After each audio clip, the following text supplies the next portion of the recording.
सनसनी, दर्द का चेहरा। उसको हाँ तो वो बाजार में गए थे, तेजाब छीट दिया है। दहशत का चेहरा। मनोज। क्यों छीट दिया उसको? उसको आगे से ऐसे ही परेशान कर रहा था। तबाही का चेहरा और बर्बाद जिंदगी का चेहरा। सिर फिरे आशिक की शिकार बनी एक लड़की की सबसे दर्दनाक कहानी। ये कहानी एक तरफा प्यार के उस जुनून की है जिसमें चल रहा था एक लड़का। वो एक लड़की से शादी करना चाहता था, किसी भी कीमत पर उसे अपना बनाना चाहता था। और जब उसकी यह चाहत पूरी नहीं हुई तो वो दीवाने से बन गया तेजाब वाला दिल चला। उसे पाने के लिए मैंने क्या क्या नहीं किया, कौन सा खतरा मोल नहीं लिया, लेकिन उसने मेरी चाहतों की जरा भी परवाह नहीं की। मेरे प्यार को उसने ठुकरा दिया है। मेरा दिल जल रहा है और अब मैं भी उसकी दुनिया में आग लगा दूंगा। वो दिल जला इंतकाम की आग में चल रहा था। वो एक लड़की से प्यार करता था। वो किसी भी तरह उससे शादी करना चाहता था, लेकिन लड़की ने साफ साफ शब्दों में उसके रिश्ते को ठुकरा दिया था। आप मुझसे शादी नहीं कर सकती। I am sorry. नहीं, ये नहीं हो सकता। और इसी बात ने उस सिरफिरे को गुस्से से भर दिया था। वो बदला लेना चाहता था, किसी भी तरह उस लड़की को सबक सिखाना चाहता था। और इसके लिए उसे इंतजार था तो सिर्फ एक मौके का। उसने मेरे प्यार को ठुकराया है और अब जमाना उसे ठुकराएगा। मैं उसे चैन से जीने नहीं दूंगा। उसका वो हाल करूंगा कि वो हर दिन रोएगी, हर दिन तड़पेगी। जिस दिन मुझे मौका मिला मैं उसी दिन उसे तबाह कर दूंगा, बर्बाद कर दूंगा उसे। एक सिरफिरे के खौफनाक फैसले से वो लड़की अनजान थी। वो अपनी दुनिया में मशगूल थी और वो लड़का साए की तरह उसका पीछा कर रहा था। उसकी एक एक गतिविधि पर नजर रख रहा था। वो घर से निकलती है तो कोई ना कोई उसके साथ होता है, कभी उसकी मम्मी तो कभी उसके पापा। लेकिन ऐसा कब तक होगा? उसके घर वाले कब तक उसके साथ रहेंगे? कभी ना कभी वो घर से अकेली तो निकलेगी। और जिस दिन ऐसा हुआ मैं उसी दिन उसे बर्बाद कर दूंगा। दिन बड़ी तेजी से गुजर रहे थे और हर गुजरते दिन के साथ उस सिरफिरे का गुस्सा भी बढ़ता जा रहा था। जिस लड़की ने उसके प्यार को ठुकराया था वो उससे जल्द से जल्द बदला लेना चाहता था। उसे ऐसी सजा देना चाहता था कि देखने वाले भी कांप उठें। वो खुद को बेहद खूबसूरत समझती है और मैं उसकी वो खूबसूरती उससे छीन लूंगा। जिस चेहरे पर उसे नाज है मैं उस चेहरे को बर्बाद कर दूंगा, तेजाब से जला दूंगा, उसकी दुनिया को बदरंग कर दूंगा। अपने खतरनाक फैसले के साथ वो सिर फिरा दिन रात उस लड़की का पीछा कर रहा था। हाथों में तेजाब से भरी बोतल थी और दिल में बेशुमार नफरत। वो एक मौके की तलाश में था और एक रोज वो मौका मिल ही गया। तारीख थी 17 नवंबर। दिल्ली के बेगमपुर इलाके में रहने वाली वो लड़की अपनी एक सहेली के साथ बाजार जा रही थी। तभी अचानक लड़की के सिरफिरे आशिक मनोज ने उसका रास्ता रोक लिया और फिर उसके चेहरे पर तेजाब फेंककर वहां से फरार हो गया। तेजाब के उस खतरनाक वार से लड़की चीखकर वहीं गिर पड़ी। वो दर्द से तड़प रही थी और यही हाल लड़की की सहेली का भी था। तेजाब के खतरनाक हमले में तेजाब के छींटों से उसका जिस्म भी जल गया था और वो भी दर्द से तड़प रही थी। दोनों लड़कियों की ये हालत देखकर कुछ लोग मदद के लिए दौड़े और फिर उन्हें अस्पताल पहुंचाया गया। 2 फीमेल पेशेंट आए थे। जी सर। सर एसिड बर्न की जी सर। एक का 50%, जी। एक का 18% बनता है। ये इनिशियल ट्रीटमेंट और एंटीबायोटिक देने के बाद उसको एडमिट करके, क्योंकि बर्न्स एंड प्लास्टिक डिपार्टमेंट हमारा नहीं है, तो LNJP हॉस्पिटल रेफर कर दिया गया। कितने परसेंट जली है सर लड़कियां दोनों?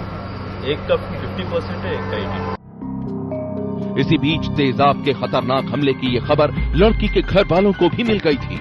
लड़की की मां ने जब अपनी बेटी का तेजाब से जला चेहरा देखा तो वो कांप गई। आंखों में आंसू उमड़ आए और दर्द से भरा दिल बरबस ही ये कह उठा, बेटी ये क्या हो गया? लड़की के घर वालों के मुताबिक बिहार के मोतिहारी जिले का रहने वाला मनोज लंबे अरसे से उनकी बेटी को परेशान कर रहा था। वो उससे जबरदस्ती शादी करना चाहता था और एक बार तो उसने उनकी बेटी को अगवा भी कर लिया था। उसको हाँ तो वो बाजार में गए थे तो तेजाब छीट दिया है। कौन छीट दिया है? मनोज। क्यों छीट दिया उसको? उसको आगे से ऐसे ही परेशान कर रहा था। अच्छा। उसको एप्लीकेशन लगा हुआ है थाना में। अच्छा, मतलब इससे पहले? हाँ, एक और कांड हुआ है। हाँ, मतलब क्या हुआ था? वो कि यहाँ से किडनैप कर कुछ खिया हुआ कर ले गया था बिहार, वहाँ से झूठ मूठ के शादी कर उड़ लिया। फिर यहाँ से केस उस चल रहा है, वो हुआ तो वहाँ से आया तो फिर थाना में बेगमपुर में पिटाई उटाई लगा। फिर कहा जब ऐसा नहीं करेंगे गलत। फिर स्कूल जाता था, रोज परेशान करते थे। लड़की की मां के मुताबिक उनकी बेटी मनोज की धमकियों की वजह से खौफ में जी रही थी और इसलिए उन्होंने मनोज के खिलाफ पुलिस में मामला भी दर्ज कराया था। लेकिन पुलिस ने कोई मुकम्मल कार्रवाई नहीं की और मनोज की हिम्मत बढ़ती ही चली गई। पुलिस से मदद चाहते हैं सर। क्या मदद चाहते हैं? अब उसको अंदर कर दीजिए। अच्छा, क्या नाम था उसका? लड़का के? हाँ जी। मनोज। लड़की के घर वालों की माने तो मनोज शादी नहीं करने पर पिछले कुछ दिनों से उनकी बेटी को खौफनाक धमकी दे रहा था और इसलिए वो अपनी बेटी को अकेले कहीं भी नहीं जाने देते थे।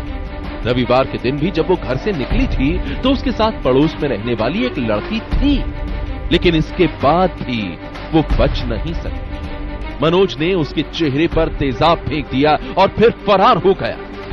दिल दहला देने वाले इस वारदात के बाद अब दिल्ली पुलिस के आला अफसर आरोपी मनोज को जल्द से जल्द गिरफ्तार करने की बात कर रहे हैं। एक आउटर डिस्ट्रिक्ट में एक इस तरह का मामला सामने आया है जिसमें 2 लड़कियों पर तेजाब फेंका गया है। जिसने तेजाब फेंका वो आइडेंटिफाइड है, हम उसे पकड़ने की कोशिश कर रहे हैं। दिल्ली पुलिस का कहना है कि लड़की पर सरेराह तेजाब फेंकने वाले सिर फिरे आशिक मनोज को हर संभावित ठिकाने पर ढूंढा जा रहा है और जल्द ही उसे गिरफ्तार कर लिया जाएगा। लेकिन दिल्ली में हुई इस घटना ने एक बार फिर यहां रहने वाली महिलाओं के दिलों में खौफ भर दिया है। एक बार फिर यह साबित हो गया है कि देश की राजधानी दिल्ली में महिलाएं कितनी असुरक्षित हैं। जहां हम आपको ये भी बता दें कि हाल ही में सुप्रीम कोर्ट की ओर से जारी गाइडलाइंस के मुताबिक बिना लाइसेंस तेजाब बेचने पर सख्त कार्रवाई होगी। तेजाब खरीदने के लिए ग्राहक के पास फोटो आईडी होना जरूरी है। तेजाब फेंकने पर वैसी ही सजा मिलेगी जैसी जहर देने पर मिलती है। लेकिन इसके बाद भी तेजाब हमले की घटनाएं कम नहीं हो रही हैं। दिल्ली में मनोज नाम के जिस लड़के ने शादी न करने पर लड़की पर तेजाब से खतरनाक वार किया है, वो करीब 50% जल गई है और उसकी हालत बेहद गंभीर है। उस हमले में लड़की की सहेली भी 18% जली है और उसका इलाज अस्पताल में चल रहा है। ऐसे में एसिड हमले की शिकार बनी दोनों लड़कियों के घर वाले आरोपी मनोज के खिलाफ सख्त से सख्त कार्रवाई की मांग कर रहे हैं। सनसनी के लिए दिल्ली से दिलीप बुंदवाल की रिपोर्ट। बलात्कार के आरोपी नारायण साईं कहां हैं, ये रहस्य धीरे धीरे गहराता जा रहा है। भगोड़े नारायण साईं तक पहुंचने के लिए पुलिस अब उनकी पत्नी से पूछताछ कर रही है। नारायण साईं पुलिस की गिरफ्त में कब आएंगे ये तो पता नहीं, लेकिन यौन शोषण के केस में फंसे नारायण साईं के पिता आसाराम की मुश्किलें बढ़ती जा रही है।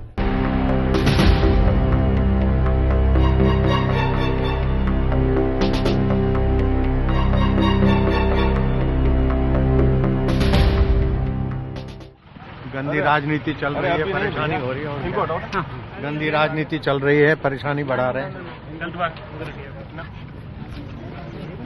सोमवार को जोधपुर की अदालत से जब आसाराम निकले, उनके चेहरे पर उदासी दिख रही थी।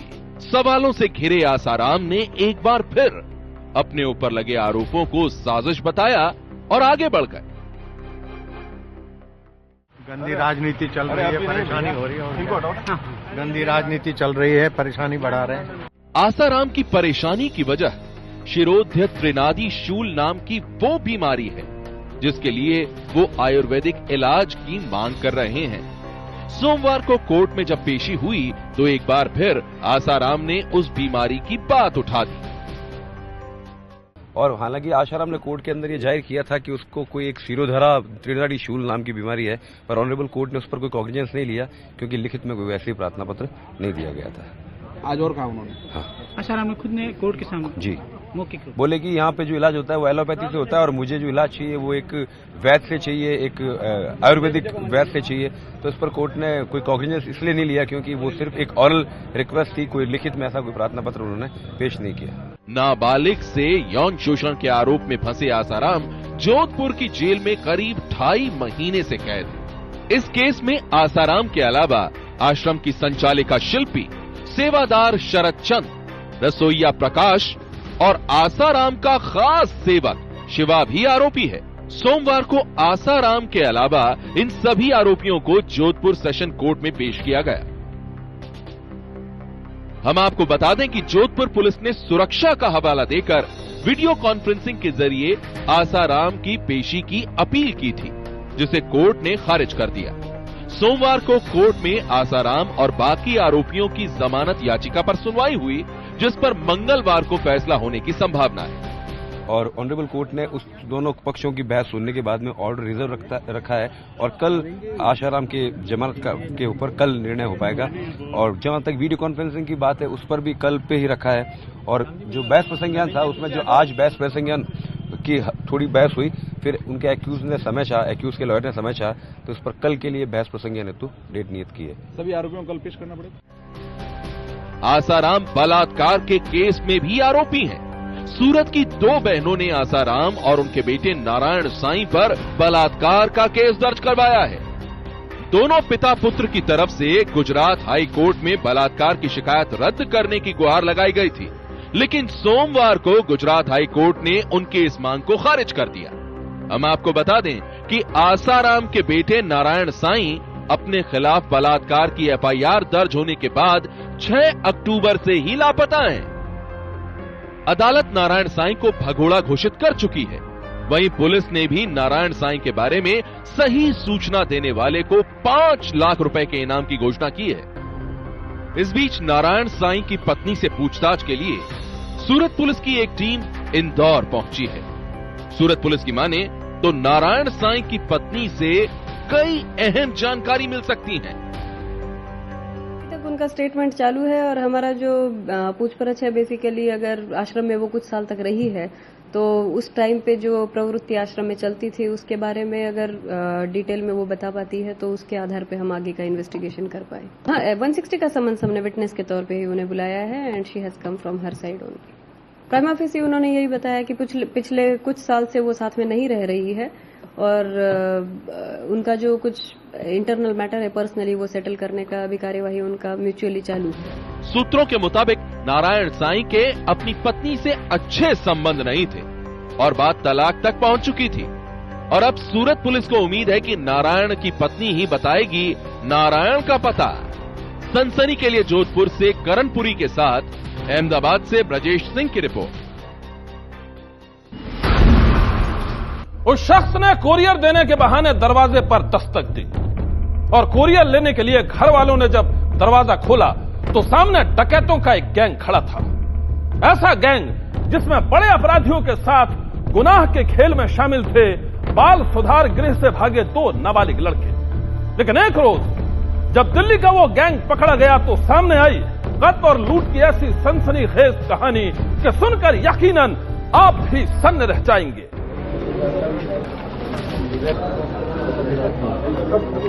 ये तस्वीर है 7 नवंबर की। उस रोज दिल्ली के मयूर विहार फेज 3 के न्यू अशोक नगर के एक मकान में कोहराम मचा था। इलाके में रहने वाले ज्वेलर अजय गुप्ता के घर में लूट और कत्ल की वारदात से हर कोई सख्ते में था। मौके पर पहुंची पुलिस को पता चला कि कोई शख्स कुरियर देने के बहाने घर में आया था और घर का दरवाजा खुलते ही 5 लुटेरे घर में घुस गए। लुटेरों ने ज्वेलर अजय गुप्ता के घर में रखी 50 किलो चांदी लूट ली थी और लूटपाट के दौरान उन्होंने घर की मालकिन मधुबाला नाम की इस महिला का कत्ल कर दिया। लूट और कत्ल की ये वारदात बेहद ही सनसनीखेज थी। लेकिन 7 दिन बाद जब इस वारदात को अंजाम देने वाले गैंग का खुलासा हुआ तो सबके होश उड़ गए।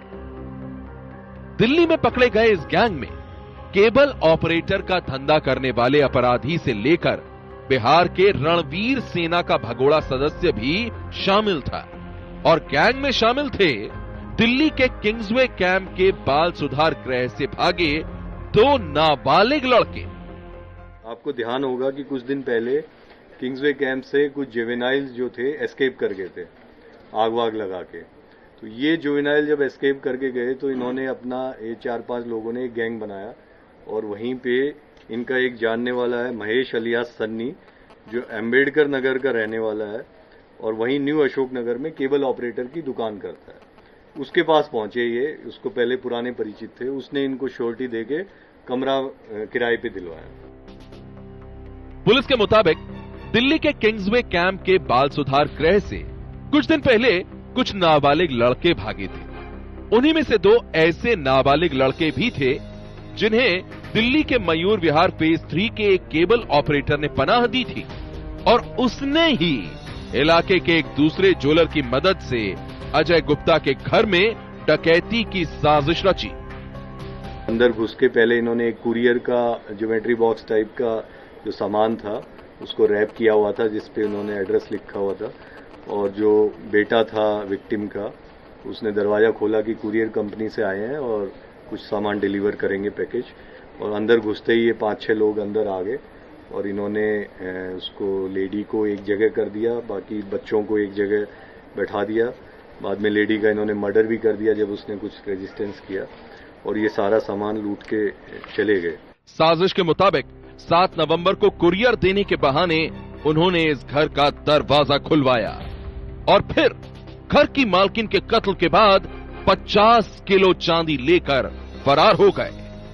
पुलिस जब लूट और कत्ल के इस केस की छानबीन कर रही थी तो उन्हें बाल सुधार गृह से भागे हुए 2 नाबालिग लड़कों का पता चला और उनकी तलाश करते करते पुलिस पहुंच गई लुटेरों के गैंग तक।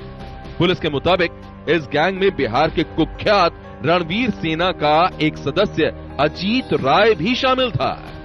अजीत राय को ही लूट का माल बेचा गया था।